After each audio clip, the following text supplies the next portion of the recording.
You guys have been struggling to score some runs in conference, and then you have one big inning, and it just turns everything around for you.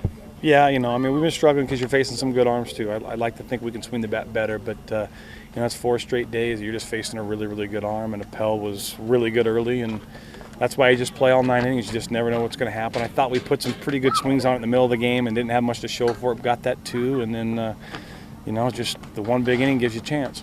Talk a little bit about a couple of guys that don't get a lot of play time. Kellen Camus, first of all, and then Paul Kling doesn't get a base hit, but his hustle down the line kept that inning alive for you. Well, just Kellen, we're going to talk to Jones if you're hitting the 3-run homer, but for me, Kellen was the difference in the game. He just came in and said, I'm going to leave it right there, and he kept the game right there and then gave us a chance. He goes up another run or two. Who knows what happens, but he's dialed in, and it was his second outing. He had one outing a couple of weeks ago down in Tucson. It wasn't a very good outing either, and he's one of those guys that works. And then Paulie, it was a situation to get Ponce out, to get him rested. Obviously, Ponce our starter, but Paulie's one of those guys that can hit a fastball and a good, really, really aggressive bat. I thought he missed that first pitch and the bat, and then, like I said, great hustle gives you a chance to keep it going, and you're just one swing away.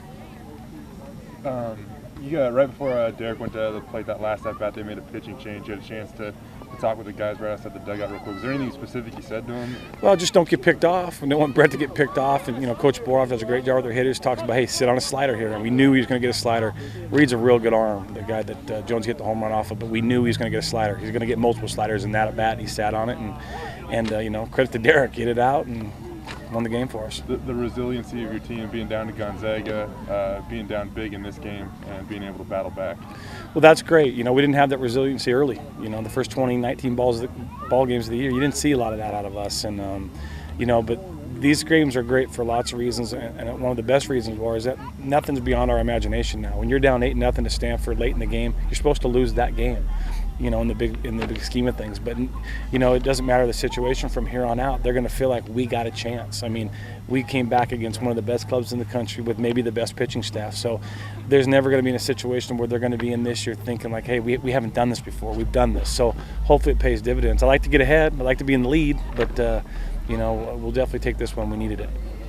Coach, can you talk about a little bit the consistency of the approach that you take with the kids and how that kind of allows an inning like that to take place? Well, we just want to keep playing. We want to play 9 innings. We want to play all 27 outs. We want to use them all because you just, like I said, you just never know what's going to happen. And, you got to respect the game. And if all of a sudden you don't respect the game and you just give pitchers away or innings away or bats away, it's not fair. It's not fair to the Cougs fans. It's not fair to each other. Not fair to themselves. You just got to play the game. At the end of the game, if it's 10-8, Stanford, it's 10-8 Stanford. But the only way you'll know if you got a chance to win a game is to play it all out. At the end of the game, at the end of 9 innings, you figure out what the score is. Last question real quick, Coach. Just you guys' state of mind as opposed to just coming into this week. I'm assuming it's changed quite a bit. A lot of confidence now. Yeah, I hope so. I was confident coming into tonight's ball game. I thought we practiced really, really good on Wednesday and Thursday, and obviously a great comeback Tuesday against Gonzaga. So we practiced really good, which was exciting. And then we didn't come out. Akon didn't have his great stuff. He couldn't make him swing and miss. We throw a ball away. We're not attacking the ball from left field. So.